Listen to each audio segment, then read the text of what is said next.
Ya chicos, muy buen día. Espero que hayan tenido una linda semana o que estén teniendo una linda semana. Recuerden por favor que la próxima semana es semana ya de vacaciones para todos, tanto estudiantes, funcionarios, académicos, docentes, etcétera. Entonces la próxima semana no trabajo, al menos en lo que hace a docencia.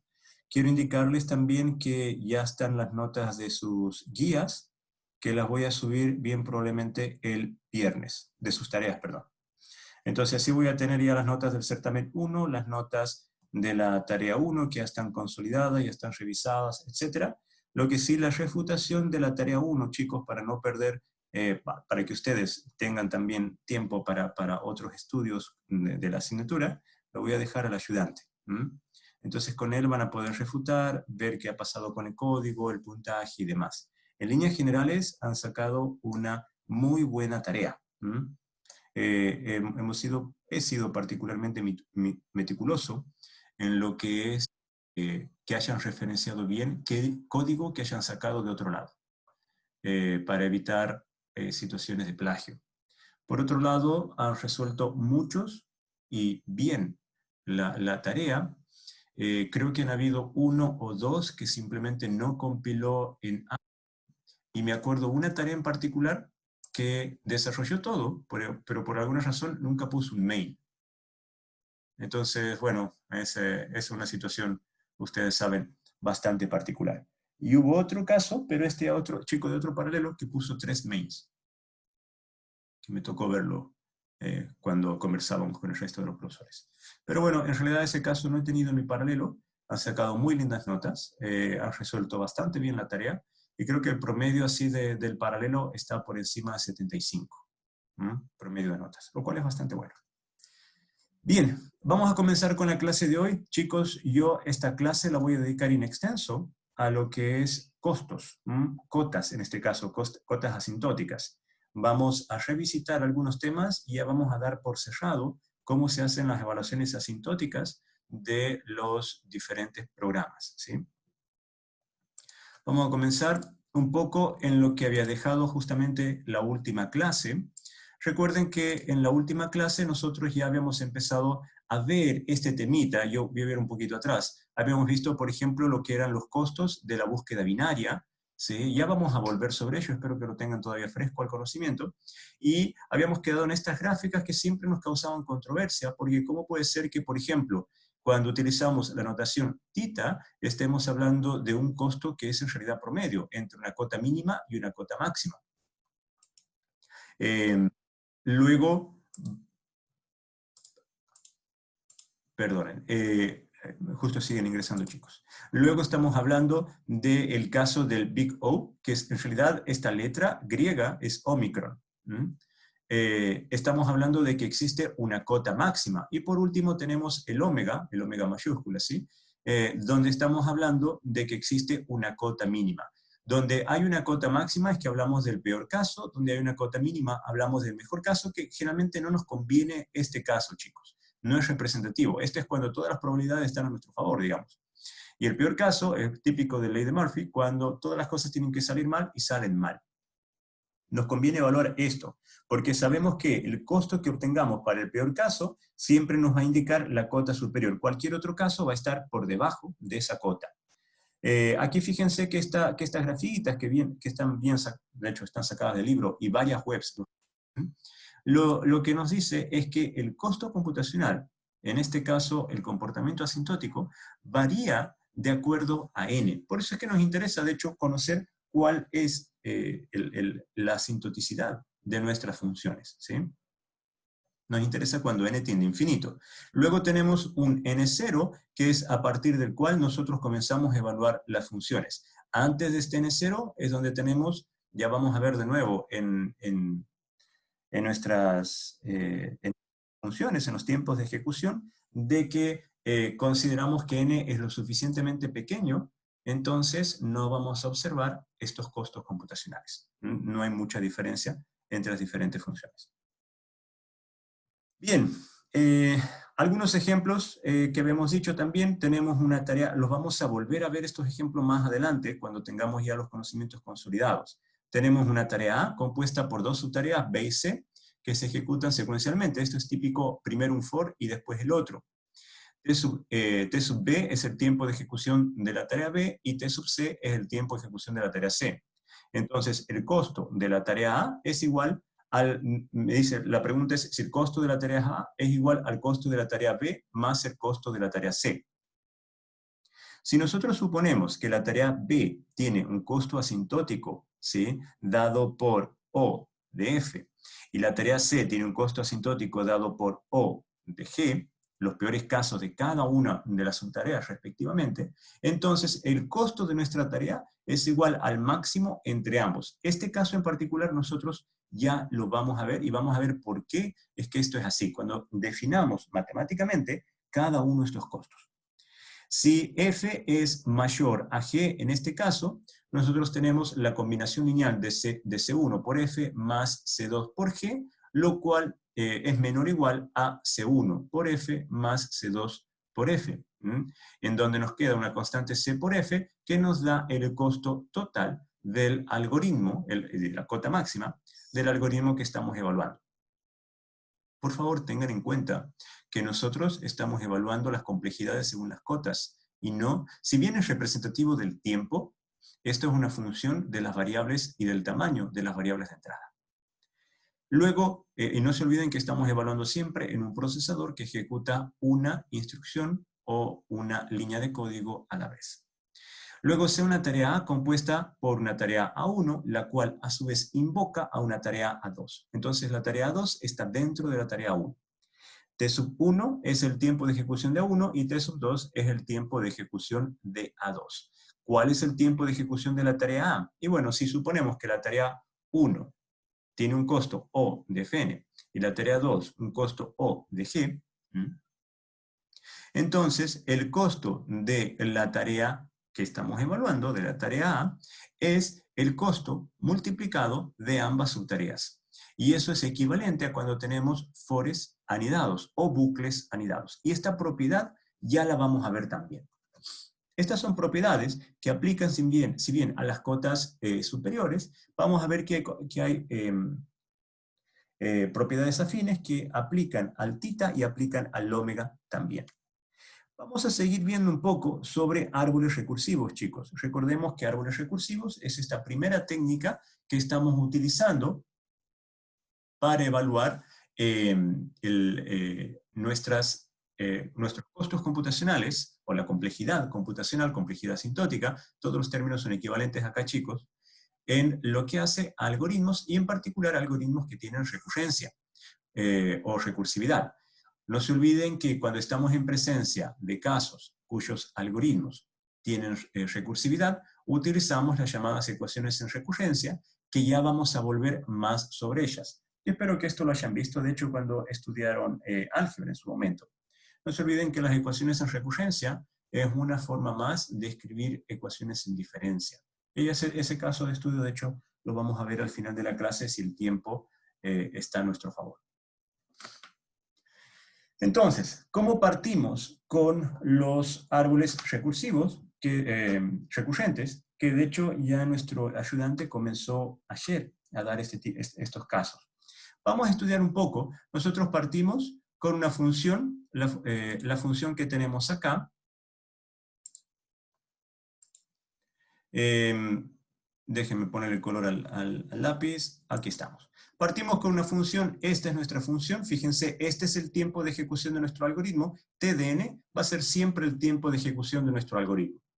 El tiempo de ejecución nos dice que tenemos un subproblema, ¿sí?, una recursividad, y de hecho tenemos dos recursividades dentro de nuestro algoritmo. Y luego tenemos un costo más asociado a una tercera etapa. Si lo queremos ver a esto como si fuera pseudocódigo, es porque nuestro algoritmo, que le voy a llamar algoritmo 1 acá, tiene una primera línea de código que es un llamado recursivo a sí mismo.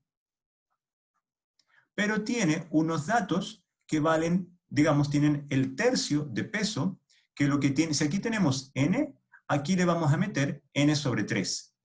La tercera parte de los datos. Luego tenemos una nueva llamada más al mismo algoritmo, al algoritmo 1, nada más que le vamos a meter, va a tener de entrada, los 2 tercios restantes de los datos. Y luego, la tercera etapa de nuestro algoritmo es también una llamada recursiva, pero esta llamada recursiva, chicos, del algoritmo 1, no es para procesamiento de datos, sino es para combinación. Le voy a llamar alfa y le voy a llamar beta K. Es para combinación de los resultados de alfa con los resultados de beta. Entonces, fíjense que la forma de trabajar con los tiempos de ejecución, en este caso, con las ecuaciones en recurrencia, para para encontrar las cotas asintóticas, nosotros vamos a partir primero con el costo que está asociado con la última etapa que tenemos acá, ¿sí? Porque fíjense que en esta última etapa, nosotros lo que hacemos básicamente es combinar toda la información. Entonces partimos de esto como el nodo raíz. Le ponemos C por N porque no se olviden que cuando utilizamos un costo, al menos un costo de esta naturaleza, significa que el N puede estar afectado por una constante C, siempre positiva, que nos esté indicando en realidad cuál es el crecimiento que tiene ese con N. De hecho, la constante, y vamos a ver luego en las propiedades, nosotros no las vamos a considerar. Entonces tenemos, debido a que nosotros dividimos nuestro algoritmo, hacemos dos llamadas recursivas, lo vamos a dividir, no se olviden que este es un método gráfico, en dos subproblemas, que son dos subárboles. La raíz va a ser la última parte de nuestro algoritmo, esta que tenemos acá. Y el subárbol izquierdo vamos a comenzar con esta parte, y el subárbol derecho con esta otra parte. Y cada uno de ellos, chicos, es una recursión de Tn. Por lo tanto, luego vamos a ir hacia, aquí vamos a tener hacia la izquierda, entonces, perdón, hacia la derecha, vamos a aplicar el 2/3 de n, y hacia la izquierda vamos a aplicar el 1/3 de n. Pero de esta cantidad que está viniendo de acá. Y lo mismo, acá vamos a aplicar a la derecha los 2/3, y aquí a la izquierda el 1/3. Bien, dicho eso, nosotros fíjense que nuestro algoritmo está constantemente llamándose a sí mismo, pero cuando trabajamos con este tipo de estrategias, y en particular esto corresponde a lo que es divide y conquistarás, que tiene la estructura que nosotros venimos viendo en divide y conquistarás, vamos a llegar a la última parte, las hojas de nuestro árbol, que debiesen tener un costo constante. Yo le voy a poner 1 acá, pero en realidad tiene que ser un costo constante, que no dependa de n. No necesariamente tiene que ser el costo unitario. Ese va a ser, lo que nos interesa encontrar es el largo que tiene nuestro árbol, la profundidad que tiene nuestro árbol. Fíjense que por cada nivel nosotros tenemos un costo que es igual. El costo del nivel de la raíz es n, el costo del primer nivel es n, cuando nosotros hacemos la sumatoria, hacemos el costo acá de todo este nivel, que es n, y finalmente, si nosotros queremos calcular el costo total de este árbol, lo que tenemos que hacer es una sumatoria de abajo hacia arriba. Por eso cuando trabajamos con árboles de recursión, nuestro costo computacional, nuestra cota, va a estar representado por una sumatoria de algo hasta algo, y aquí le vamos a poner de nuevo una expresión. Y es por eso que vamos a intentar siempre encontrar cuál es el O en este caso. Ya vamos a ver que nos interesa en particular cuando esto tiende a infinito, y no cuando tiende a un valor previamente determinado. Obviamente no tenemos infinitos niveles acá, la profundidad no es infinita, pero la sumatoria a infinito siempre va a ser mayor, ¿sí?, que una sumatoria de, no sé, hasta acá. Por lo tanto, acá nosotros nos vamos a estar asegurando, al menos en este tipo de árboles, que vamos a conseguir una cota superior. Entonces, fíjense, si nosotros queremos evaluar este árbol recursivo, podemos ir tanto por izquierda como por derecha. Nos conviene en particular ir por el lado más largo siempre, porque queremos evaluar el peor caso. Entonces nos vamos por el lado que tiene la mayor cantidad de datos, ¿sí? Porque significa que vamos a hacer muchos llamados recursivos hasta finalmente llegar a la hoja que tiene el costo computacional, que es constante. Esto significa que el subárbol de la izquierda va a tener menor profundidad que el subárbol de la derecha, simplemente viendo la cantidad de datos que le estamos ingresando. Entonces, si hacemos el análisis, y vamos a despreciar ahora el valor de C, si hacemos el análisis por derecha, aquí tenemos el nodo raíz, que vale n. Luego la raíz del subárbol, que es n de 2/3. luego vamos a tener la cantidad de datos que entran a este otro nivel, el que tenemos acá, que va a ser n de 4/9, y así sucesivamente hasta llegar a 1. Recuerden que el 1 acá que estamos buscando es el costo computacional constante. Entonces, para saber cuántos niveles tiene nuestro árbol, si estamos tomando el camino más largo, que es el camino de la derecha, lo único que tenemos que ver es, fíjense, cuál es la ecuación de nuestro nodo. Es 2/3, es 2/3 a la k por n.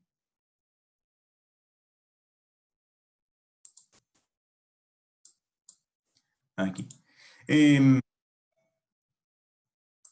Siguen entrando, chicos. Ya. Entonces tenemos, fíjense, que el costo que nosotros vemos aquí del lado derecho es siempre 2/3 a la k por n, donde k es el nivel que estamos evaluando. Y n es la cantidad de datos, en este caso, que a la postre se van a transformar en la cantidad de nodos que pudiera tener. Entonces, si queremos despejar cuánto vale k y de esa manera saber la profundidad que va a tener nuestro árbol, directamente aplicamos el logaritmo y despejamos k. K resulta ser el logaritmo de 2/3 por n. Perdón, el logaritmo en base 2/3 de n. Esa es la cantidad de niveles que va a tener mi árbol. Ahora, nosotros podemos ver, evidentemente, que la complejidad va a depender de la cantidad de niveles que tengamos.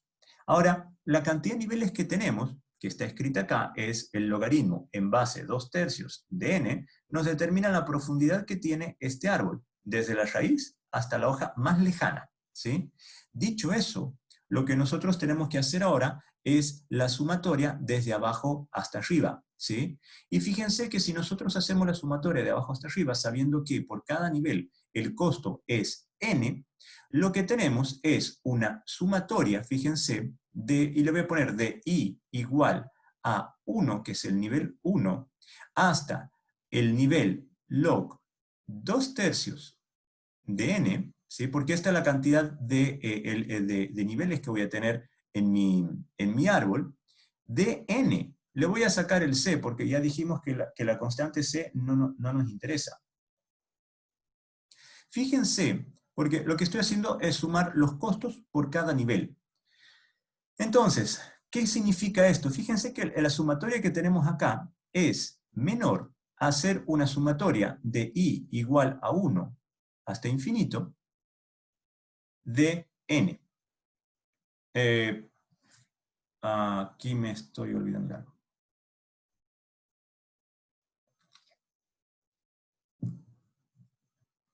De 2/3. Esa. Ya, ahora sí. Que si no, no me daba, pues esto tendía a diverger totalmente. Lo voy a borrar y lo voy a escribir de nuevo.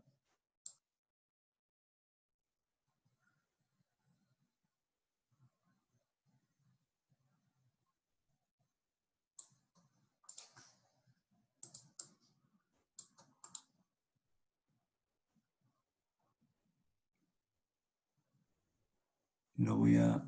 Bien, aquí, opción de puntero. Bien. Entonces, ¿qué es lo que pasa? Fíjense que lo que yo tengo, al final, lo que tengo que calcular es el costo. El costo, chicos, visto de abajo hacia arriba, no es otra cosa que Cn por la altura o la profundidad que tiene mi algoritmo, mi árbol, 2/3 de n. Porque al final es la sumatoria de n desde el nivel 0, o sea, del nivel más lejano, que es el nivel más cercano, que es 1 acá de la raíz, hasta la hoja más lejana. Nos da que la sumatoria, chicos, va a ser igual a esto. Ahora, sabiendo que nosotros tenemos que descartar c porque es una constante positiva, nos queda que el costo computacional, ¿sí? Yo aquí estoy cometiendo algunas atrocidades, digamos, matemáticas, pero ya lo vamos a ver en las propiedades cómo podemos uniformizar esto, es igual a n, el logaritmo de 2/3 de n. Entonces, nuestra fórmula, en realidad, para determinar cuál es la profundidad, es esta que tenemos acá. Por supuesto, tenemos que prestar atención a la base. Esto es una forma simbólica, ¿sí? En estricto rigor, es el logaritmo 2/3, que no es muy común de usar. Entonces, El árbol, fíjense que no es simétrico, el árbol podría no estar balanceado, o sea, si no está simétrico no va a estar balanceado. Y el subárbol de la izquierda, o al menos la rama más de la izquierda, va a terminar siempre antes que la rama más de la derecha. Entonces siempre vamos a intentar ir por el lado derecho. Ya vamos a seguir viendo ejemplos para ir dejando bien asentado el tema de los árboles recurrentes. Vamos a ver este otro ejemplo, ¿sí? Donde tenemos que nuestro tiempo de ejecución es igual a 2t n sobre 2 más n cuadrado. Fíjense que ahora nosotros estamos en presencia de un costo de n cuadrado. Seguimos con el divide y conquistarás. Significa que si tenemos un arbolito, si tenemos el programa, que le vamos a llamar algoritmo 2, tenemos en la primera línea de código del algoritmo 2 que nosotros vamos a ejecutar, vamos a hacer el llamado al propio algoritmo, pero con n sobre 2. En la segunda línea de código vamos a llamar de nuevo al propio algoritmo con la segunda parte de nuestros datos. Por eso tenemos acá que nosotros dividimos nuestro problema en dos recurrencias, de la misma cantidad de datos que tenemos acá. Y finalmente tenemos una tercera etapa que también invoca al algoritmo 2, pero que requiere la combinación de 1 y 2. El costo computacional de este sabemos que es n cuadrado, que en estricto rigor, o sea, esto podría ser tanto o n cuadrado como podría ser también θ n cuadrado, dependiendo del caso, que ya vamos a ver de esto. Lo que tenemos que determinar ahora es cuánto vale esto y cuánto vale el costo total, θ u o, de todo mi algoritmo 2. Para eso vamos a chequear el árbol de recurrencia acá. Fíjense que el árbol de recurrencia, debido a la naturaleza que tenemos acá de cómo vamos partiendo los datos, fíjense que tenemos dos subárboles. El numerito acá nos dice que nuestro divide y conquistarás se divide en dos subárboles. Y lo que tenemos acá, lo que nos dice es que cada subárbol va a manejar la misma cantidad de datos. Entonces, al final, lo que nosotros tenemos es un árbol balanceado y simétrico. La longitud o la altura de nuestros árboles, no se olviden, es logaritmo de n. Uno me podría decir, pero profe, es logaritmo de n más 1, que es lo que nosotros vimos. Pero estoy despreciando, ojo acá, los términos que son de alguna manera, ¿cómo decirlo?, de bajo costo, en este caso. Fíjense que al final nosotros tenemos ya una altura, que le voy a llamar h, igual a el logaritmo de n. En realidad, en este específico caso, es logaritmo en base 2. Ya vamos a ver de dónde surge este 2, que de hecho surge de acá, de la cantidad de datos que nosotros estamos manejando. De la relación, sí, de hecho, la cantidad de datos que estamos manejando. Ahora, ¿qué es lo que pasa? Por cada nivel de nuestro árbol, nosotros tenemos un costo computacional diferente. El costo computacional de acá de la raíz es n cuadrado, el costo computacional del primer nivel es n cuadrado sobre 2, porque es n cuadrado sobre 4. Esto de hecho es 2 veces n cuadrado sobre 4, la suma de los costos de cada uno de los nodos de ese nivel, ¿sí? No se olviden que esto nos queda así. Bien, aquí tenemos n cuadrado sobre 4, n cuadrado sobre 8, y así sucesivamente. Entonces nosotros podríamos ver que el costo computacional, esto es, Tn, va a ser igual a la sumatoria desde i igual a 1 hasta log n, porque es la altura que nosotros tenemos, o la profundidad de nuestro árbol, de cómo lo podríamos escribir. ¿Qué les parece a ustedes? Esto es simple, ¿eh?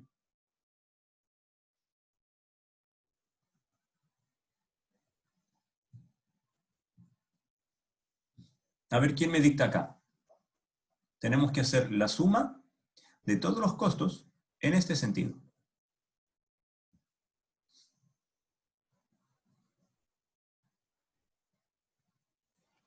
Puede ser n cuadrado sobre 2 a la i. Ahí, ¿Sí? Pero debería partir del cero, ¿no? ¿sí? ¿Y si hacemos i menos 1? Ah, también. Ya. Bien, fíjense que el n cuadrado nosotros lo podemos sacar.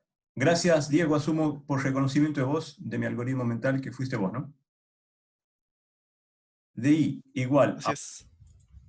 log n de 1 sobre 2 a la I menos 1. Ya.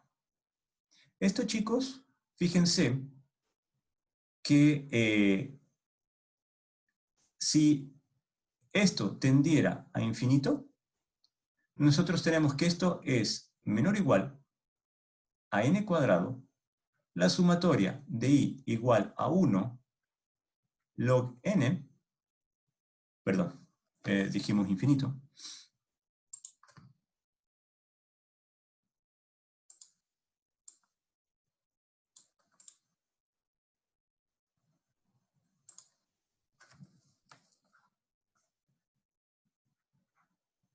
de 1 sobre 2 a la I menos 1. ¿Cuánto nos da esto?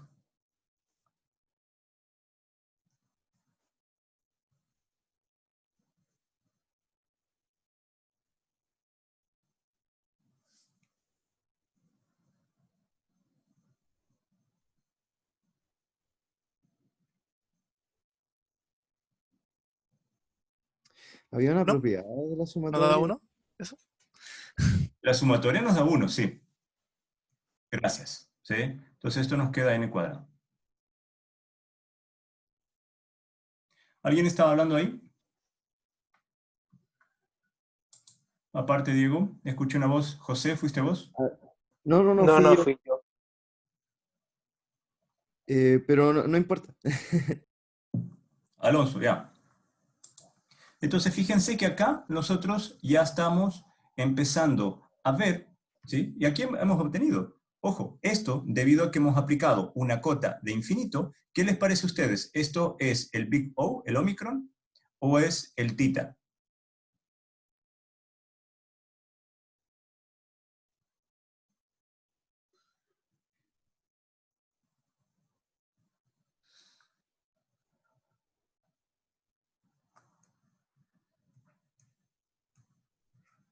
Porque estoy trabajando con una cota que es superior acá. He puesto el infinito. Si hubiera querido trabajar con el tita, simplemente resuelvo la sumatoria desde i igual a 1 hasta logaritmo de n.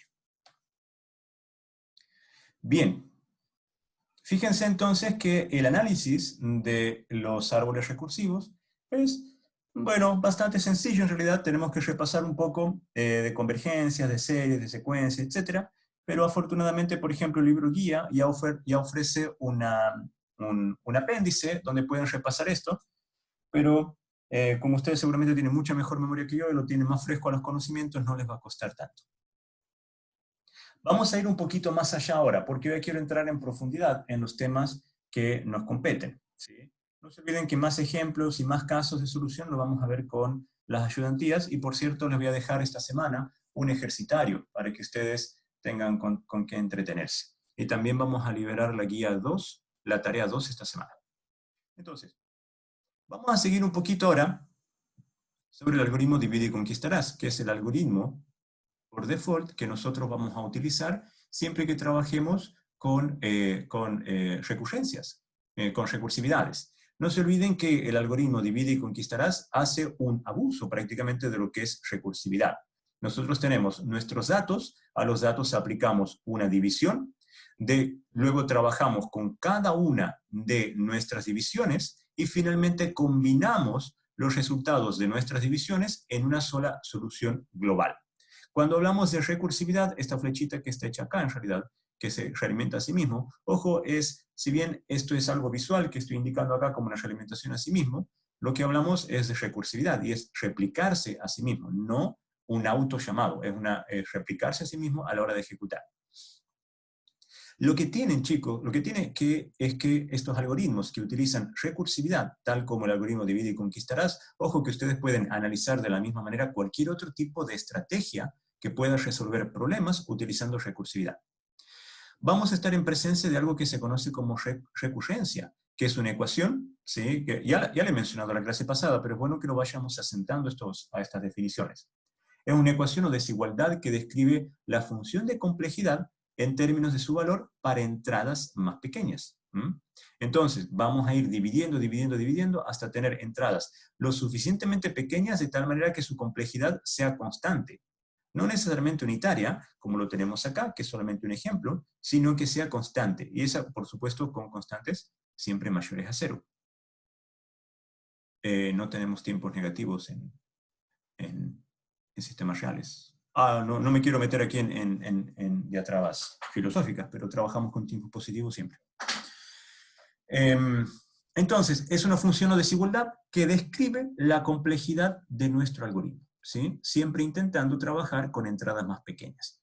Por ejemplo, el algoritmo que utilizamos para describir cómo funciona nuestra estrategia de dividir y conquistar, es que ya vamos a volver sobre él de nuevo, tiene esta ecuación de recurrencia, ¿sí? Esta ecuación dice que la complejidad para cuando la entrada vale 1, la complejidad vale 1, es una complejidad constante. Lo cual tiene sentido, o sea, si no estamos agrandando el tamaño de la entrada, ¿por qué la complejidad tiene que variar? Y dijimos que la complejidad cambia en función de la entrada. Si la entrada no cambia, entonces pensaríamos que la complejidad no va a cambiar tampoco. Cuando n es mayor que 1, nuestra complejidad se comporta según esta función, ¿sí? Donde acá, recordemos, esta parte corresponde a lo que es la parte de división y conquista, mientras que esta parte corresponde a la combinación. Ya habíamos visto en su momento que el costo computacional era igual a n logaritmo de n. Me han preguntado por correo algunos de ustedes, pero no los veo acá, no han entrado hoy a la clase lamentablemente, de que volvamos a repasar cómo obteníamos el costo computacional de el algoritmo Merge Sort, que lo vamos a hacer enseguida. Pero recordemos que el costo computacional que habíamos obtenido era un θ, ya vamos a ver de nuevo por qué, n logaritmo de n, ¿sí? Bien. Lo que quiero mostrarles con esto es que nosotros ya hemos visto los árboles de recurrencia para poder resolver las ecuaciones de recurrencia, ¿sí? En particular nos interesa, no se olviden, trabajar con la estrategia dividir y conquistarás, y el ejemplo o caballito que estamos utilizando acá, el caballito de muestra, es el algoritmo de Merge Sort, pero ustedes van a ver en la tarea y demás otros tipos de algoritmos. La estrategia que siempre vamos, o sea, una estrategia que es bien robusta, pero que requiere de nosotros mucho trabajo, porque lo tenemos que hacer básicamente a mano, a pulmón, son los árboles de recursión, ¿sí? Que nos da pie luego para trabajar con grafos. Pero existe otro método que funciona en determinados casos, que se llama el método maestro. El método maestro obedece al teorema, el Master Theorem, el teorema maestro, y en realidad nos da las directivas de cómo evaluar en particular, ¿sí?, los algoritmos de divide y conquistarás para determinados casos, ¿sí? Entonces, para poder trabajar con el método maestro, necesitamos trabajar con un tiempo de ejecución que tenga esta forma, que es la forma típica del algoritmo divide y conquistarás, donde A nos habla de la cantidad de subproblemas en que nosotros estamos dividiendo, y 1 sobre B nos dice la cantidad de datos que va a tener cada uno de esos subproblemas. Entonces, en el caso de divide y conquistarás, nosotros vimos que era 2t n sobre 2. Pero esto no necesariamente tiene que ser así. De hecho, si n llegara a ser impar, entonces nosotros vamos a tener que un subproblema va a tener n sobre 2 y otro subproblema va a tener n sobre 2 más 1. Entonces no va a haber una división simétrica como la que tenemos acá. Y luego nos dice más una función que es lineal, no, perdón, una función que depende solamente de n, donde n, por supuesto, tiene que ser positivo y tal, ¿sí? Entonces, lo importante acá es que tenemos una división. Cuando veamos esto es porque ya estamos en presencia de una recursividad, es por eso que el método maestro funciona para dividir y conquistarás. Dividimos en subgrupos, en A subgrupos, y cada subgrupo va a tener n sobre b cantidad de datos. A siempre va a ser mayor o igual a 1, b tiene que ser mayor a 1. Si no hay división de datos, entonces no tenemos no tenemos que utilizar divide y conquistarás. Ya vamos a ver un ejemplo de ello. Y fn, una función que siempre la vamos a conocer previamente. Cuando trabajamos con el algoritmo de merge sort, ¿sí? Nosotros generalmente optamos por la estructura que tenemos acá. Y les vuelvo a decir como tiempo de ejecución, que es la que recién vimos, donde dividimos en 2 subgrupos y cada uno de ellos con la misma cantidad de datos. Pero eso no es del todo cierto. Recordemos que si n es impar, por un lado vamos a tener n sobre 2 y por otro lado n sobre 2 más 1. En estricto rigor, nuestra función de tiempo de ejecución del algoritmo de merge sort es la que tenemos acá.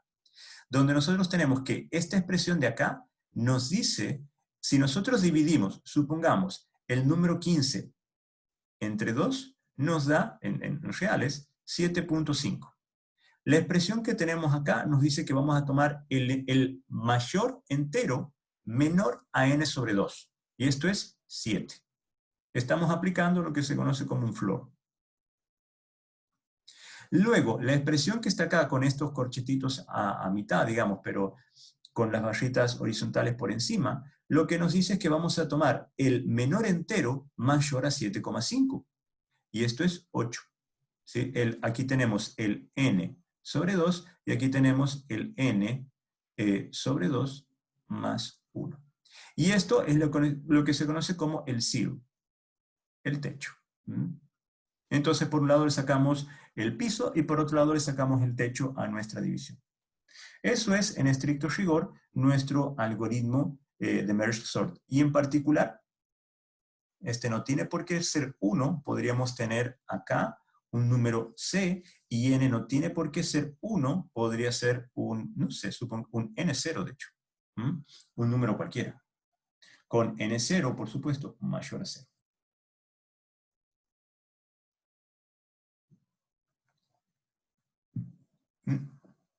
Perdón, ¿me van siguiendo, chicos? Disculpen, pero voy tomando mate mientras voy hablando. Sí, lo sigo, profe. Maestro, diga, ¿quién? ¿José, fuiste vos? Sí, lo ando siguiendo bien. Ya. Vamos a ver el teorema entonces del método maestro. El teorema nos dice que, primero que tenemos que tener una función de tiempo de ejecución de nuestro algoritmo de esta naturaleza. Esto implica lo que tenemos acá, que tenemos recursión. Y en particular aplica muy bien para los algoritmos de divide y conquistarás. A tiene que ser mayor o igual a 1, ¿sí? Donde nosotros estamos en presencia acá, chicos, de una división del problema en subárboles. Y B tiene que ser mayor a 1. Son constantes, perdón, aquí le falta una E. Y f de n es una función de enteros no negativos n. O sea, tenemos una función acá, ¿sí? Este teorema contempla 3 casos que nosotros los vamos a analizar. Y fíjense que los 3 casos corresponden a las 3 diferentes cotas.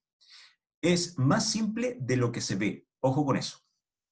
Vamos a evaluar nada más que f de n. F de n, no se olviden, que es el costo asociado a la combinación de todos mis resultados. Divide y conquistarás requiere de una etapa que es combinar.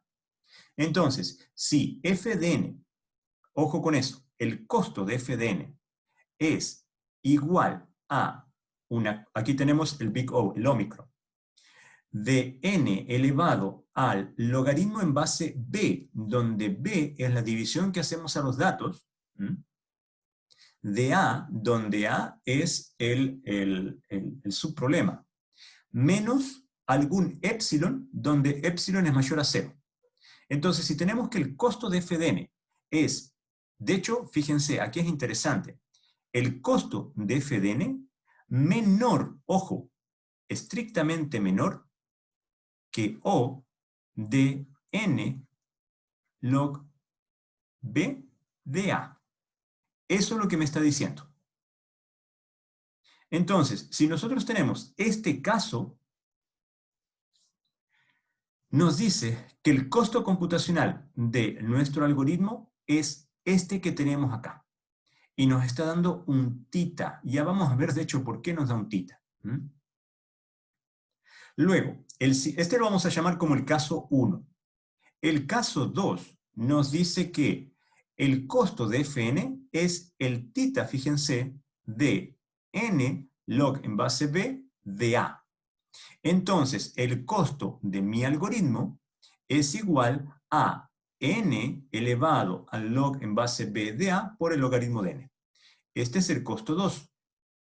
Y luego tenemos el tercer costo que está basado en omega, donde nos dice que si nuestra función de costos tiene, nuestro tiempo de ejecución tiene una cota de mejor caso igual a esto que yo tengo acá para todo epsilon mayor a 0, y aquí tenemos una restricción, ojo, y a de f de n sobre b es menor o igual a c de f de n para algún c menor a 1, y por supuesto no se olviden que estamos trabajando con números positivos, y para todo n mayor que algún valor n' lo suficientemente grande, ojo, porque nos estamos asegurando aquí la asintoticidad, entonces el costo de nuestro algoritmo es igual al tita de f de n.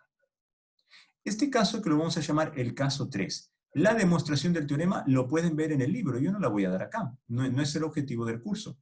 Lo que quiero es indicarles que tenemos 3 casos.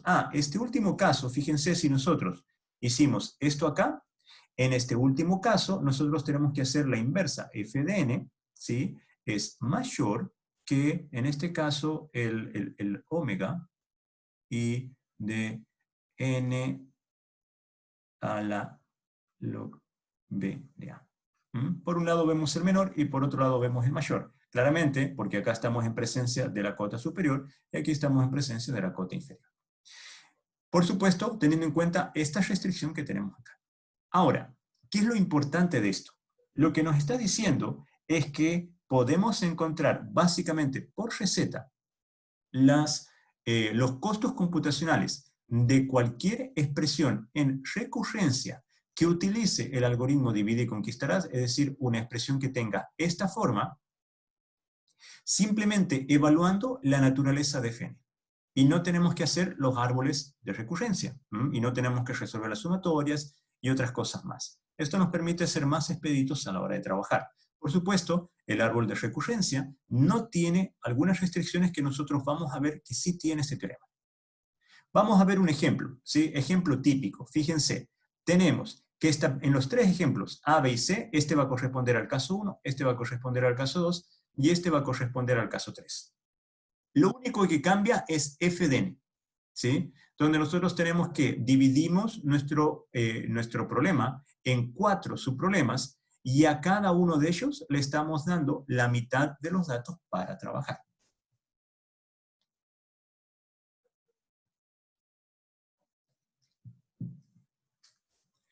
Entonces tenemos que A es igual a 4, B es igual a 2, y f de n va a ser n, n cuadrado y n cubo. Ahora lo que tenemos que hacer es ver qué pasa con fn y compararlo con esta expresión que tenemos acá, donde b vale 2 y a vale 4. Claramente esto va a valer 2. Entonces tenemos que comparar f de n, y voy a hacer este simbolito de comparación, con n cuadrado. Fíjense que para el caso 1 tenemos que f de n es igual a n. ¿Sí? Eso es lo que nosotros tenemos. Ahora, sin embargo, nosotros tenemos que el resultado de n elevado a la log en base b de a es igual, chicos, a tener a n cuadrado, en este caso, bueno, es igual a n cuadrado, por supuesto. Pero si a esa expresión le restamos un epsilon mayor a 0, que puede valer 0.5 o puede valer 1, ¿sí? Lo que nosotros tenemos entonces es que se cumple el caso 1. Porque nosotros vemos que existe un epsilon, ese epsilon es mayor a 0, puede valer 0.5, puede valer 1, puede valer cualquier número que esté en el medio, es un número real. Entonces tenemos que el costo de Tn, por teorema, no va a ser otra cosa que esto que tenemos acá, que es el costo de n cuadrado. Entonces, si tenemos que f de n es n, el tita es el costo asintótico promedio de nuestro algoritmo, va a ser n cuadrado. por el teorema, porque existe este épsilon. Lo único que tenemos que hacer, y esta es la regla de oro, digamos, es ver dónde encaja Fn. Aquí, en el primer caso, hicimos Fn es menor que Na log B de A. Como la respuesta es sí, entonces ahí nosotros encontramos nuestro épsilon y vemos que satisface entonces el primer caso de nuestro algoritmo maestro. Ahora, no hay necesidad, o sea, les dejo para ustedes ver si satisface el caso 2 y el caso 3.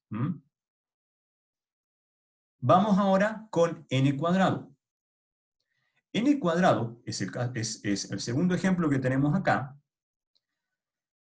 Nosotros sabemos por teorema que f de n cuadrado es igual a, que f de n es igual a n cuadrado. Ahora, si nosotros vamos a los diferentes casos, vamos a volver al teorema. Podemos evaluar este que está acá, ¿sí? El caso 1. El caso 1 nos dice, fíjense, nosotros tenemos f de n, que es igual a n cuadrado. ¿Es menor acaso que el logaritmo, que log, en este caso, 2 de 4? No, porque son iguales. Entonces el caso 1 no es el correcto. Vamos a ver el caso 2. Cuando hacemos el caso 2, lo que creamos es el kernel que tenemos acá. Y cuando lo evaluamos, chicos, voy a sacarlo por acá, esto nos queda n cuadrado log n. Entonces, como vemos, cuando tenemos, fíjense, f de n, en este caso, f de n es igual a n cuadrado, que es igual a n log en base b de a, esto corresponde al caso 2 por hipótesis, que es el que tenemos acá. Por lo tanto, si corresponde al caso 2, nuestro costo es el costo que tenemos acá. El costo que tenemos para el caso 2, entonces, es n cuadrado log de n. Vamos a el último caso, que es n cubo. F de n igual a n cubo. Claramente no tiene nada que ver con esto, ¿sí? De hecho, f de n igual a n cubo es mayor que n cuadrado. Estrictamente mayor a n cuadrado. Entonces, existe un épsilon en este caso. ¿Sí? Existe un épsilon porque tenemos n cuadrado más un épsilon. Por ejemplo, el épsilon de 0,5, porque están buscando cota inferior. Y luego tenemos que ver esta condición a de f menor o igual a c, a de f de n sobre b menor o igual a c de f de n. Cuando nosotros reemplazamos, podemos tener 4 de n sobre 2 al cubo, f, no se olviden que es n cubo. Esto nos quedaría, esto es 8 y esto es 4, nos queda entonces 2, por eso tenemos acá de n cubo sobre 2, es menor o igual a c por n cubo, para c, por ejemplo, a partir de, menor o igual, o sea, a partir de 0,5. Entonces, fíjense que nosotros podemos ver que f de n, en este caso, se ajusta a la tercera regla, porque f de n es mayor a de n log b de a. Lo que quiero decir es que toda vez que tengamos que utilizar el algoritmo maestro, primero chequeemos qué pasa, cuál es la relación entre f de n comparado a n log base b de a. Si es menor, estamos en presencia del caso 1. Si es mayor, estamos posiblemente en presencia del caso 3. Y si es igual, posiblemente en presencia del caso 2. Nada más que eso, chicos. Vamos a ver las restricciones del método maestro. Esto lo vamos a ir entendiendo más a medida que lo vayamos usando, por supuesto. Tenemos varias restricciones del método maestro. No funciona para todos los casos y vamos a ver cuáles son los casos que no funcionan. Lo primero es lo que les acabo de decir. Para todos los casos, nosotros tenemos que comparar f de n con n elevado a la al logaritmo en base b de a. En el caso 1, tenemos que n elevado al logaritmo en base b de a es más grande que fn.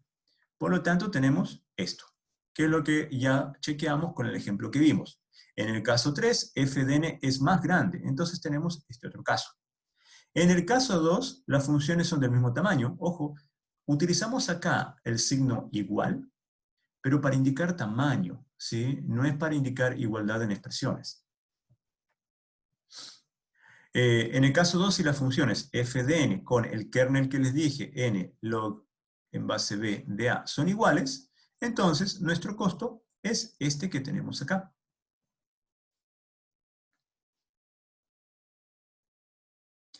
En el caso 1, fíjense, aquí tenemos resumido cómo nosotros tenemos que aplicar, en los 4 primeros puntos, cómo tenemos que aplicar el algoritmo, el teorema maestro. Ahora, vamos a los casos que son particulares. Y esto es lo que es más difícil por ahí de probar. En el caso 1, fíjense, f de n, sí, necesita ser menor, porque lo estamos diciendo acá. Necesita ser menor, pero además necesita ser polinomialmente menor y asintóticamente menor. Y esto ya es lo difícil de encontrar. Por un factor n a la epsilon para cualquier epsilon mayor a 0. Por otro lado, fíjense que aquí hay un gap. Cuando estamos comparando las funciones, tenemos que asegurar no solamente que sean menor en tamaño, sino también que sean menor polinomialmente y menor asintóticamente. Para el caso 3 sucede algo similar. F de n necesita ser mayor, de nuevo, que el kernel que utilizamos para comparar. Necesita ser polinomialmente mayor y también tiene que cumplir con esta condición, que es la restricción que nosotros ya le pusimos. Entonces, si es polinomialmente mayor, si cumple con la restricción de que existe un C, tal que podamos encontrar el mejor caso, y que aparte, que en tamaño f de n sea menor que el n elevado al logaritmo en base b de a, entonces se va a poder cumplir el caso 3. Cuando trabajamos con divide y conquistarás, y en particular con el merge sort, bueno, este caso siempre va a cumplirse, ¿sí? Los 3 casos, fíjense, no cubren todas las posibilidades de f de n. Recuerden la restricción que tenemos en el caso 5 y la restricción que tenemos en el caso 6. Esto significa, chicos, que del caso 1 al caso 2, nosotros tenemos un gap acá, una zona que no está cubierta. Y cuando pasamos del caso 2 al caso 3, de nuevo tenemos una zona que no está cubierta. Y eso, la verdad que tiene bastante sentido, porque si nosotros nos acordamos de las gráficas de comportamiento asintótico, teníamos una gráfica que era la cota inferior, una gráfica que era la cota superior, y algo que andaba en el medio. En este caso le hemos llamado tita a este le hemos llamado omega, y a este le hemos llamado el pic O o ómicron. Lo que nos dice es que hay zonas, ¿sí? Digamos, zonas que tienen un comportamiento que es diferente, de hecho, porque no necesariamente en el comportamiento asintótico nosotros vamos a quedar en las funciones que hemos encontrado acá. Podría suceder que este tita que tenemos acá, en la asintoticidad, y debido a, supongamos, que tenga términos de órdenes grandes, a medida que tendemos al infinito, esta gráfica en realidad termine sobrepasando, estoy graficando cualquier cosa, chicos, por favor, termine sobrepasando al O que nosotros encontramos. Lo mismo acá si nosotros, cuando hacemos de nuevo con los términos, estos polinomiales, el tita que encontramos va a ser menor que el omega. Entonces, esos son los casos cuando nuestra función f de n tiene, aparte del elemento principal, tiene algunos elementos polinomiales ahí metidos. Ahora, el teorema maestro, ya no importa si nosotros estamos trabajando con el famoso floor, que dijimos hace ratito, o con el ceiling, perdón, a la inversa, esto es el ceiling, el valor por encima, el entero por encima, o el entero por debajo.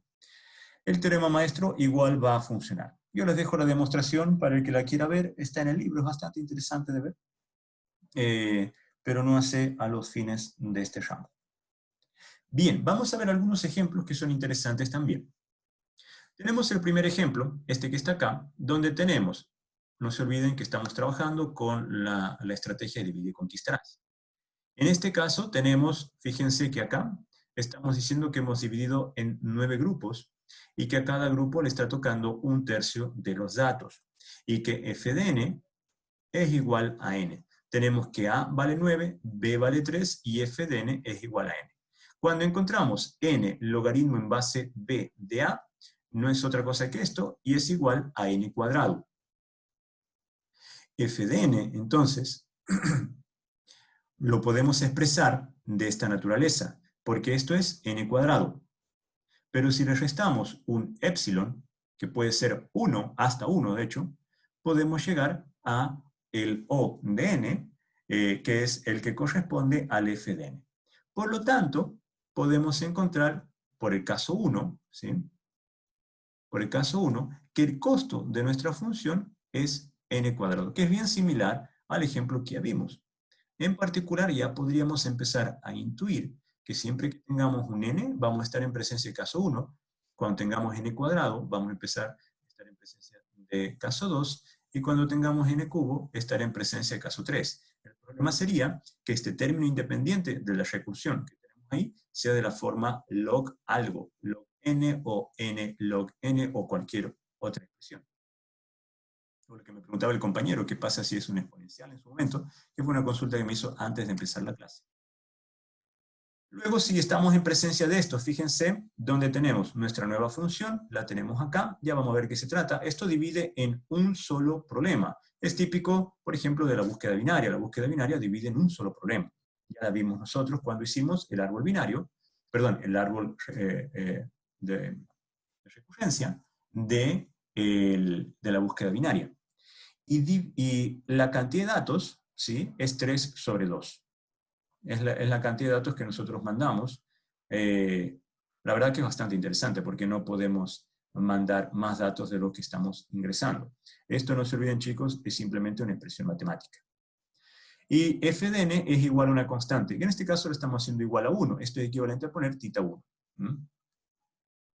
Cuando nosotros evaluamos n a la logaritmo en base b de a, esta expresión que tenemos acá nos queda a la 0, lo cual es igual a 1. Por lo tanto, esto es igual a f de n.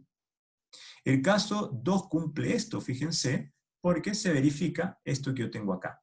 Entonces, el costo computacional por default va a ser este que yo tengo ahí, que es el que corresponde al segundo caso de mi algoritmo, de mi teorema maestro. A sabiendas de que esto va a valer 1, porque esto vale 0 por el logaritmo. El caso 3 ya es más particular, ¿sí?, donde tenemos este término independiente de la recurrencia, de la recursividad, perdón, y aquí dividimos en 2 problemas y cada uno de ellos tiene la mitad de datos. Tenemos que f de n es n logaritmo de n, y cuando nosotros calculamos el kernel de comparación, nos da que es igual a n. Parecería, chicos, claramente que es el caso 3 el que se ajusta. Pero fíjense que cuando calculamos la razón, el radio, entre f de n y el kernel que tenemos, nos da que es logaritmo de n. Y nosotros dijimos que tenía que ser, ojo con esto, polinomialmente inferior. Y aquí no tenemos un polinomio. Entonces, polinomialmente mayor, perdón. Y aquí no tenemos un polinomio. Por lo tanto, nosotros no podemos concluir, esto no aplica para el caso 1, no aplica para el caso 2, y como no hay un polinomio acá, ¿sí?, no podemos asegurar que aplique para el caso 3. Por lo tanto, el teorema maestro para este tipo de casos no funciona. Entonces, como regla general, cuando nosotros tengamos acá, en la parte independiente de la recursividad, un polinomio, entonces podemos aplicar el teorema maestro. Entonces yo les voy pasando acá los tips para que podamos evaluar las diferentes ecuaciones de recurrencia.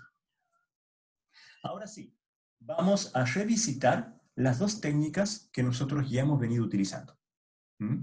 Por un lado tenemos el merge sort, y después lo vamos a ver al otro que corresponde a la búsqueda binaria. Recordemos que el merge sort, que es el algoritmo que hemos venido implementando hasta hace un momento, tenía estas etapas que están acá. La primera etapa era dividir la cantidad de datos entre 2, que tiene un costo igual a 1, ya lo vamos a ver en las propiedades enseguida por qué. Pero básicamente es una división. El número, la cantidad de datos entre 2. Luego tenemos la primera recursividad, que decimos que tiene un costo, un tiempo de ejecución de la mitad. Y luego tenemos la segunda recursividad, este es el divide y conquistarás, ¿sí? Que tiene un costo computacional de la mitad. Y por último, la parte de combinación, la última etapa, que tiene un costo computacional que le hemos llamado tita de n. Recordemos de dónde viene ese tita de n. Cuando nosotros hacíamos la parte de combinación, es decir, este último programita, esta última invocación, tenemos que esta primera instrucción, esta segunda y esta tercera tienen costo 1.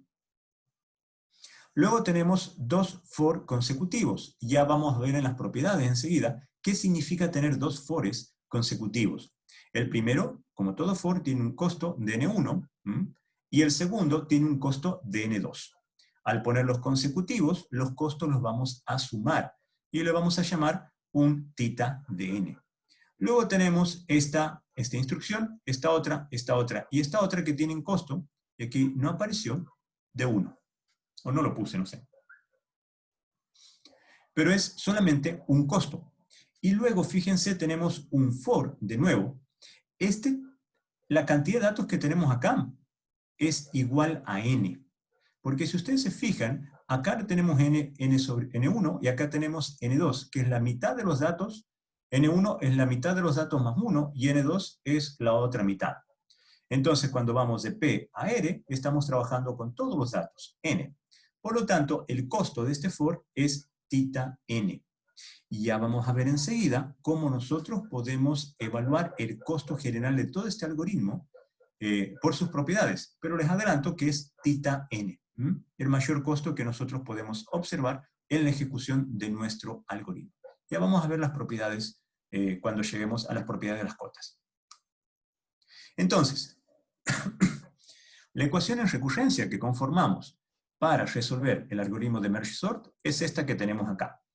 Vale 1 cuando n es igual a 1 y vale esta otra expresión porque nosotros dividimos en dos subproblemas, el subproblema 1 y el subproblema 2, y a cada uno de ellos le estamos dando la mitad de los datos, que surge de acá.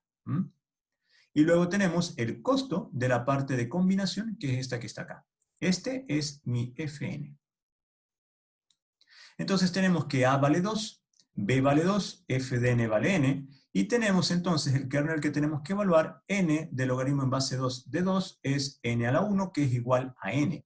Tenemos entonces, chicos, que f de n es igual a n. Cuando tenemos esta igualdad, estamos en presencia del caso 2, por lo tanto, el costo que estamos teniendo en nuestra expresión es este que está acá.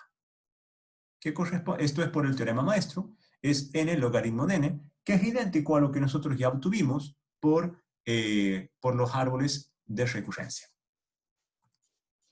La búsqueda binaria, vamos a verla de nuevo. Ya la vimos en su momento cómo era el árbol binario, el árbol de recurrencia de la búsqueda binaria. Vamos a resolver ahora la búsqueda binaria, pero utilizando el teorema maestro. De nuevo, nos vamos a fijar, esta es la parte de retorno, no le voy a dar costo por ahora, ¿sí? En realidad el costo de esto, ya lo vamos a ver enseguida, es 1. Vamos a ver acá, donde tenemos el costo de esto, que es simplemente una división, el costo es 1. Luego tenemos acá un if, en realidad se ejecuta uno u otro. Cualquiera sea el caso, el costo va a ser n sobre 2. Porque no se olviden que en la búsqueda binaria, nosotros no dividimos en dos subgrupos. Tomamos un subproblema con la mitad de datos. La otra mitad de datos las descartamos. Entonces nos queda que la ecuación, ¿sí?, de recurrencia con la que vamos a trabajar es esta que está ahí. Donde tenemos que A es igual a 1, B es igual a 2, y f de n es igual a una constante, que es el costo 1 que tenemos acá. Entonces nos queda esto que está aquí. Si nosotros hacemos el kernel, nos va a quedar que n a la log en base 2 de 1 es igual a 1. Entonces, vamos a tener que f de n es igual a n a log en base 2 de 1, que es igual a 1. Por lo tanto, aplica el caso 2. Y tenemos que el costo, en este caso, es este que está acá, que no se olviden que vale 1 por logaritmo de n. Entonces, fíjense que utilizamos el teorema maestro para resolver la búsqueda binaria. Los recursos que recomiendo son los que están ahí, en particular el libro de cátedra, pero a mí me ha gustado mucho, tengo que decirlo, esta que está acá y esta que está acá. Y por supuesto chequeé que esto estuviera bien. Este siempre, o sea, es muy buena página de hecho. Y acá también por si ustedes lo quieren ver. El X no significa que sea malo, sino que es el que más me gusta. Chicos, con eso yo doy por terminado entonces lo que es el algoritmo divide y conquistarás, el algoritmo de insertion sort, que ya lo vimos, el algoritmo de merge sort, que utiliza mucho recursividad, y también lo que son las ecuaciones en recurrencia. Ahora lo que yo quiero que veamos son algunas propiedades ya más del estilo matemático, porque no quiero que dejemos pasar esta oportunidad sin ver cómo nosotros podemos darle de alguna forma un framework matemático a lo que estamos utilizando. Fíjense que ya de por sí, en lo que es el diseño de algoritmos, tenemos mucha laxitud a la hora de implementar matemática. Pero vamos a ver si nosotros podemos de alguna manera darle una formalidad a todo esto. Partamos con lo que es el tiempo de ejecución, que nosotros ya lo vimos en su momento, como el tiempo de ejecución que define a nuestro programa. Vamos a ir con este color. El tiempo de ejecución, el TN, siempre vamos a llamar TN a nuestro tiempo de ejecución, es el número de operaciones realizadas por un procesador. Ojo, no estamos en presencia justamente de tiempo, estamos en presencia de cantidad de operaciones. Ahora, ¿cuáles son esas operaciones? Las operaciones, chicos, con las que trabajamos siempre, son las que se conocen como las operaciones elementales. Las operaciones elementales de un procesador las podemos agrupar como las operaciones aritméticas y lógicas básicas, que esto es propio de la ALU, la unidad aritmética y lógica de nuestro procesador, la asignación de variables de tipo predefinido dentro de nuestro compilador. Y esto es, por ejemplo, decir que int a, por ejemplo, es un tipo de variable predefinido que es entero, o char b, una cosa así. Son el tipo de variables ya predefinidos, no son las estructuras que nosotros diseñamos, ¿sí? Lo que se llaman saltos, y en realidad es cuando nosotros vamos a una función o procedimiento y retornamos. Significa que si nosotros llamamos a la función calcular promedio, ¿sí? Y le damos como parámetros, no sé, A, B, C, por decir algo, A, B y C enteros, este simple llamado vale 1, ¿sí? Que es el correspondiente a una operación elemental. Y cuando nosotros queramos volver de este programa, ¿sí? El return también va a valer 1. El acceso a estructuras indexadas, básicas como arreglos. Y esto es, si nosotros tenemos A de 0 a 5, por ejemplo, y queremos acceder a A de 3, esto cuesta 1. Cuesta 1. Entonces, todas las operaciones elementales, por default, vamos a decir que cuestan 1. En realidad, cuestan una constante. Pero como las constantes las podemos despreciar, nos quedamos, porque nos interesa el comportamiento asintótico, le llamamos 1 nada más. Esas son las operaciones elementales. En muchos casos vamos a incluir como operaciones elementales también la escritura en memoria y la lectura en memoria.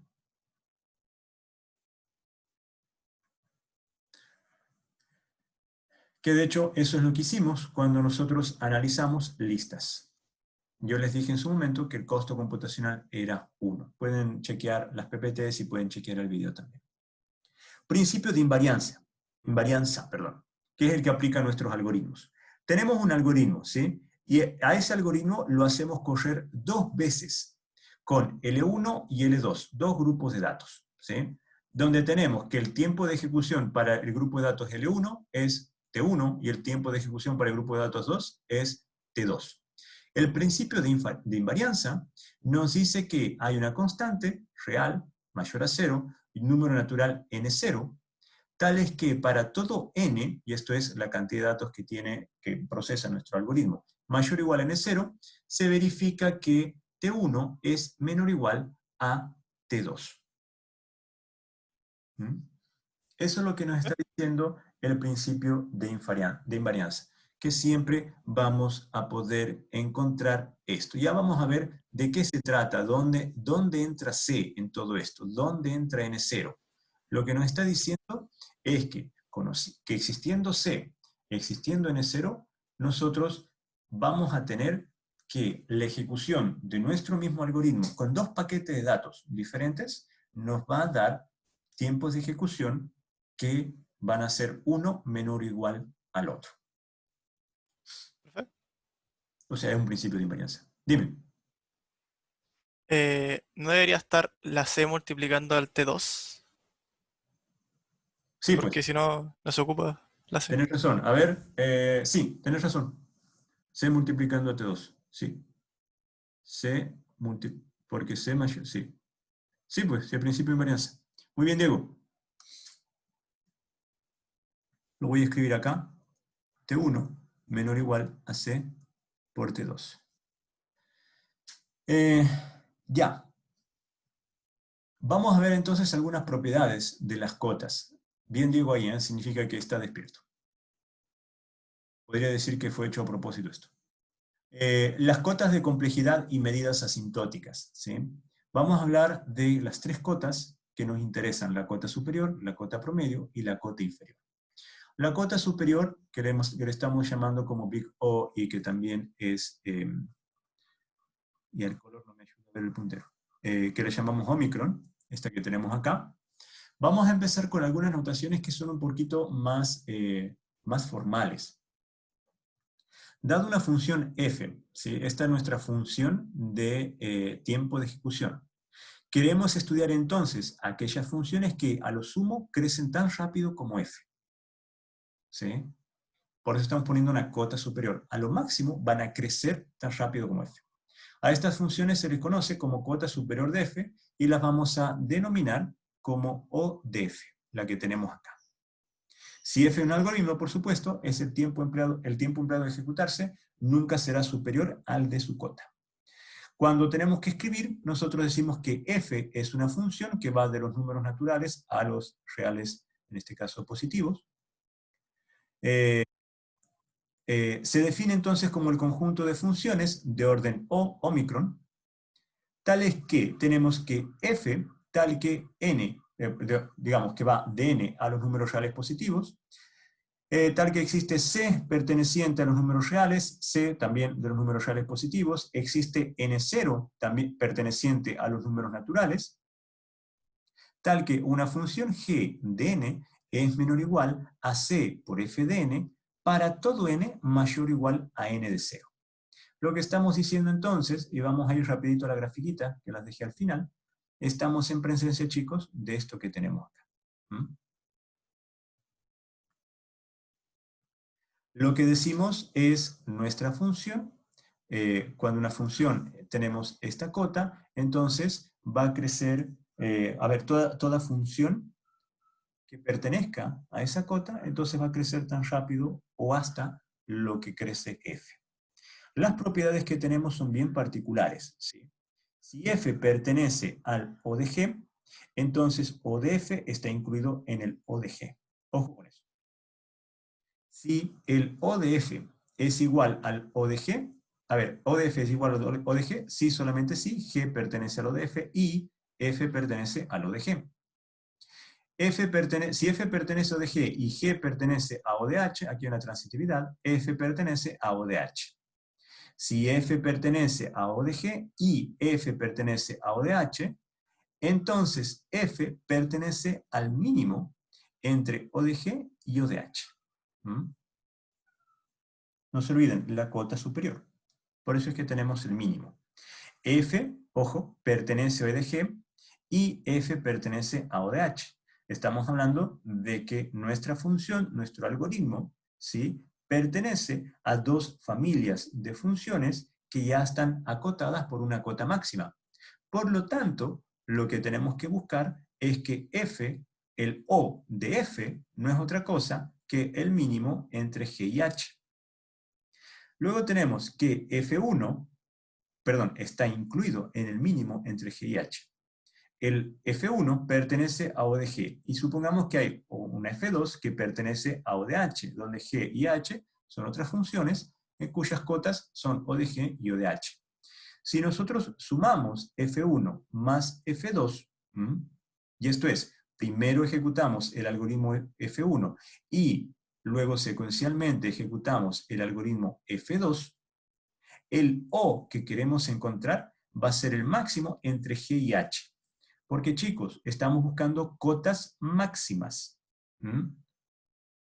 Entonces, si tenemos un for por un lado y secuencialmente ponemos otro for, este tiene O de G y este tiene O de H, el O de todo esto es el máximo entre G y H. Es el O. No estoy hablando del tiempo de ejecución, estoy hablando de la cota asintótica superior.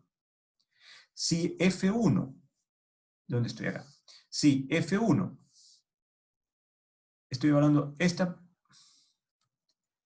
propiedad. Si F1 pertenece a O de G y F2 pertenece a O de H, el producto, ¿sí?, pertenece a la cota conformada por G y H. Esto aplica y bien a lo que son los bucles anidados. Tenemos el for y dentro del for tenemos otro for. Significa que si el costo de este es O de G y el costo de este es O de H, el costo de todo esto es de G por H, que es lo que nosotros ya habíamos visto de hecho. Encontramos la cota superior. Vamos ahora a la otra, que es la cota inferior, el ómega. De nuevo, tenemos una función f, queremos estudiar aquellas funciones que crecen a lo sumo tan lentamente, no ahora tan rápido, sino ahora tan lentamente como f. Al conjunto de estas funciones la vamos a denominar como omega de f. Para poderla definir, estoy en horario ya porque me están dejando todos, no. Tenemos que f va de los naturales a los reales positivos, ¿sí? Estamos dando una definición más o menos formal. Omega de f la vamos a definir como es el conjunto de las funciones que va de los números naturales hasta los reales positivos, tal que existe un c perteneciente a los reales, c mayor a 0, de nuevo los reales positivos, existe un n0 perteneciente a los naturales, tal que g de n, en este caso estamos en presencia de una función cualquiera, es mayor o igual a c de Fn, donde f acá nos está aportando la cota inferior para todo n mayor o igual a n0, que es cuando nosotros empezamos a hablar ya del comportamiento asintótico. Y esto, chicos, aplica, perdón, en el grafiquito a este que tenemos acá. Bien, entonces, ¿cuáles son nuestras propiedades? La propiedad 1. F pertenece al omega de G, entonces omega de F está incluido, perdón, en el omega de G. La típica, ¿no? Luego tenemos que el omega de F, si el omega de F, a ver, el omega de F es igual al omega de G, sí, solamente sí, G pertenece al omega de F y F pertenece al omega de G. F pertenece al omega de G y G pertenece al omega de H, entonces F pertenece al omega de H. Aquí esto es básicamente transitividad. Si F pertenece al omega de G, estoy acá, en esta propiedad. Si F pertenece a omega de G y F también pertenece a omega de H, entonces F va a pertenecer, fíjense, al máximo.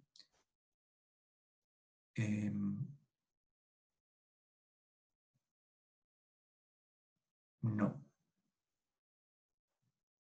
Este es el mínimo. Ah, no, sí, también, perdone, al máximo, claro. Al máximo, no dije nada. Esto es el máximo entre G y H. Porque estamos en la cota mínima, ¿sí?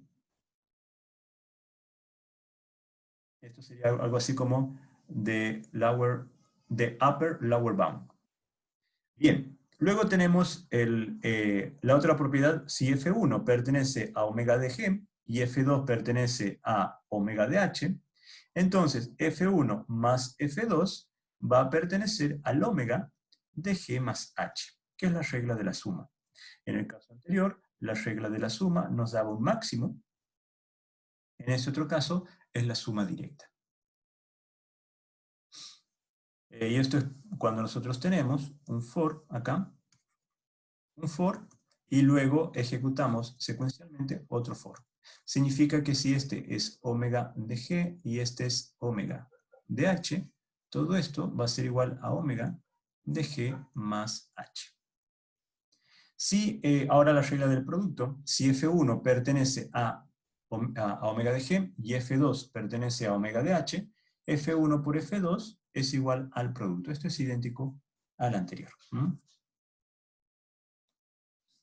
Vamos ahora al orden exacto. Es lo que van a encontrar en muchos libros y en realidad se refiere al comportamiento asintótico promedio. El orden exacto o notación de tita. Queremos estudiar entonces aquellas funciones que crecen asintóticamente de la misma forma y tienen un límite superior que está dado por el big O, y tiene un límite inferior que está dado por el omega, y por acá crece el tita. Cuando la definimos, tenemos que es una función que va de los números naturales a los reales positivos, ¿sí?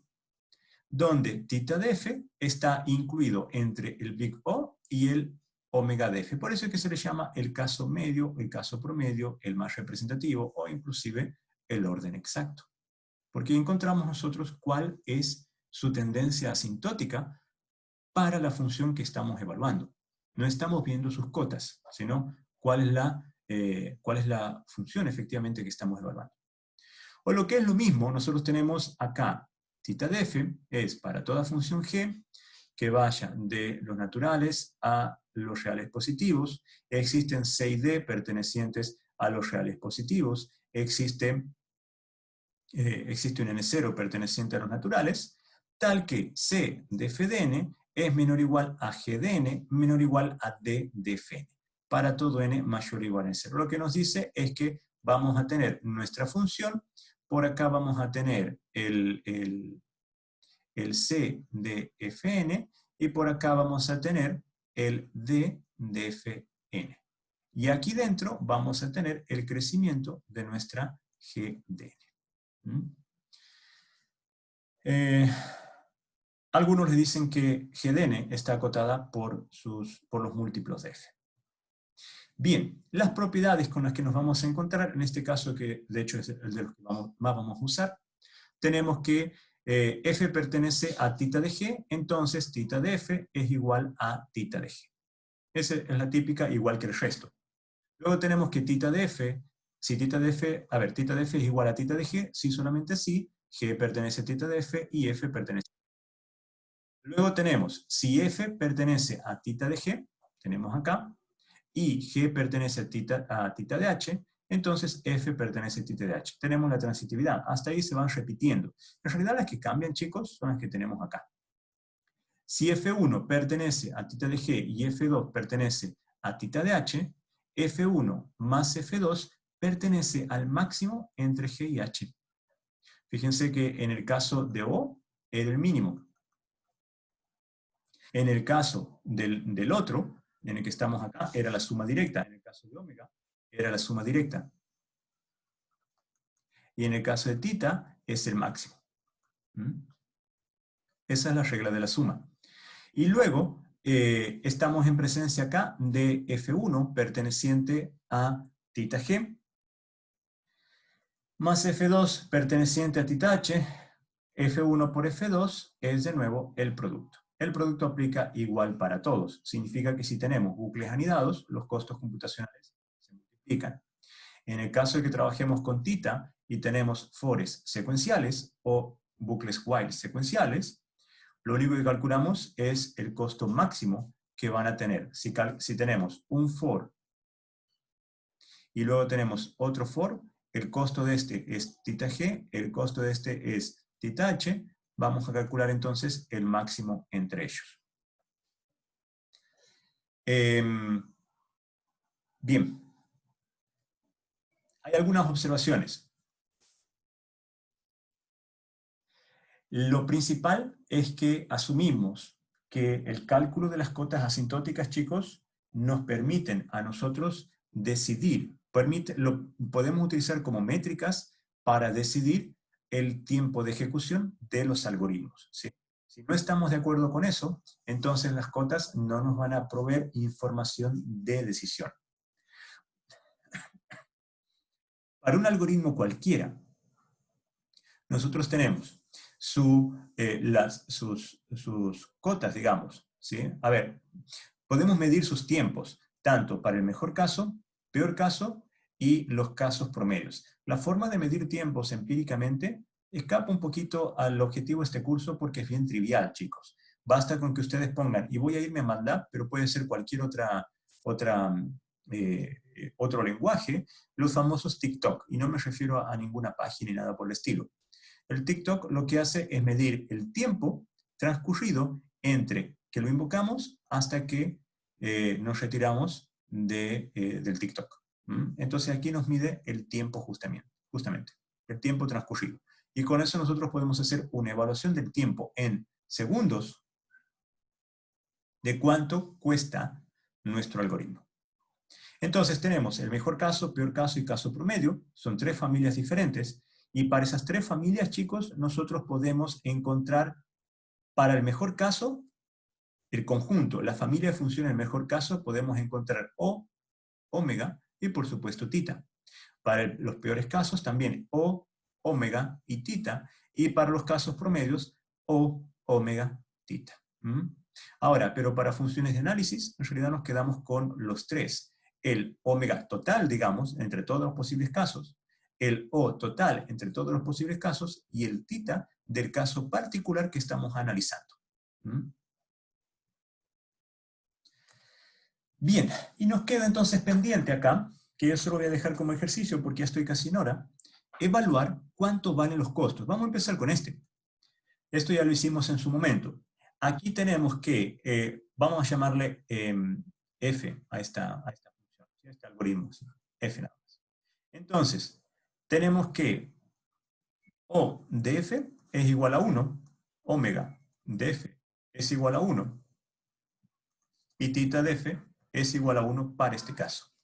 Para este otro caso, nosotros le dijimos que aquí vamos a tener 2 operaciones elementales. Aquí está una y aquí está la otra, tal cual lo que definimos hace ratito. Entonces, nosotros vamos a tener que el costo total que va a representar la ejecución de este for va a ser ¿cuánto?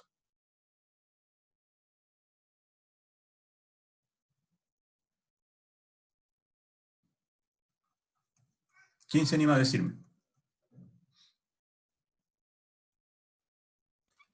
¿Lineal? N. Es N. lineal, pero ¿cuánto es? N. ¿No? N más 1. 2 Mm, más 1. ¿Por qué sería 2N? La recon una vez, no solamente. Aquí, no, aquí hacemos 1, 2 por cada ciclo. Ya, porque son 2 instrucciones. Exactamente.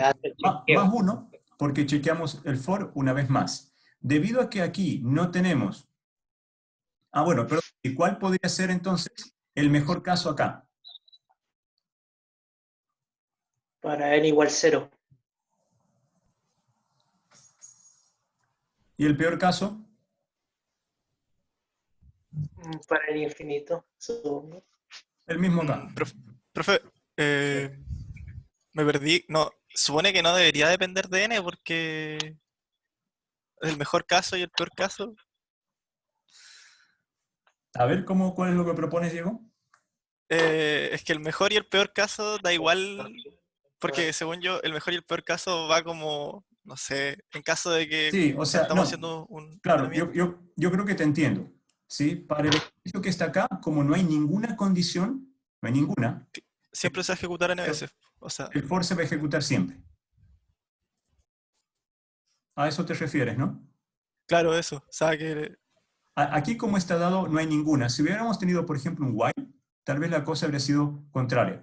Sí, en este caso te doy la razón, Diego, porque como no tenemos ninguna condición de salida, el omega de f va a ser igual al O de f, que es igual al tita de f también, ¿sí? Que es 2n más 1.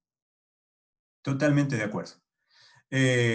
Para poder haber tenido un mejor caso o un peor caso, aquí le tendríamos que haber puesto un if de pronto, que nos provocara el break correspondiente. Sí, sí, tienes toda la razón. Y en este otro caso, chicos, aquí ya se vuelve más, en realidad aquí aplica la regla del producto. Y para los tres casos, tanto para tita, como para omega, como para O, la regla del producto es la misma.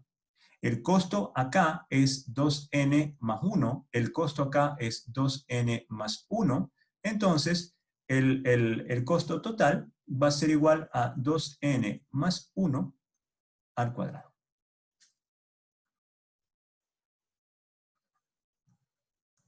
No se olviden que no nos desentendemos de las constantes.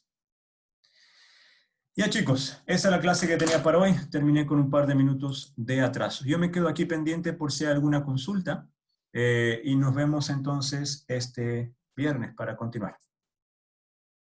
Profe, Dime, Julio. cuando entré a la clase estaba diciendo algo de las tareas, pero no alcancé a escuchar bien qué estaba Ah, diciendo. que han Si lo estado puede muy bien. repetir, por favor. Ah, ya. Muy bien. Felicitando los hechos. Ah, ya. Pero no, todavía no va a publicar las notas. No, sí, ya están listas, pero las voy a publicar el viernes. Ah, ya. Ok. A mí me Gracias, gusta profesor. dejar pasar 2 semanas, a pesar de que hemos hecho un esfuerzo enorme por tener tantos certámenes como tareas listas. Sí. Así que, pero no, ya están corregidas, ya están armonizadas, ya no hay nada más que hacer. Hay casos críticos, como decía, algunos que no me puso el main. Y por supuesto, unas cuantas tareas que no corrieron en Aragon, que era condición sine qua non. Entonces, en esos casos me chequeé que el código estuviera bien, que tuviera sentido, que de alguna manera pudieran llegar a lo que se les solicitaba. Ya. Ok, profesor. Ya está armonizado, ya he hablado también con el resto de los profesores que dictan los otros paralelos. Las notas de este paralelo están muy bonitas, de hecho, han hecho un muy buen trabajo con la tarea 1 y espero otro igual de buen trabajo para la tarea 2. Ok. Gracias, profesor. De nada, Julio. Bueno, chicos, si no hay consultitas, fíjense que este tema es bien bonito. Por favor, una recomendación. Estamos hablando de algoritmos, no estamos hablando de matemática dura. Así que, por favor, no se dejen espantar por la laxitud de las ecuaciones. Me faltó nada más hablarles un poquito más de las ecuaciones de recurrencia, pero ya voy a hablar eso el viernes. Que tengan una bonita semana, nos vemos el viernes. Chau, chau. profe. Profe, nos vemos. Chau, chau, cuídense por favor.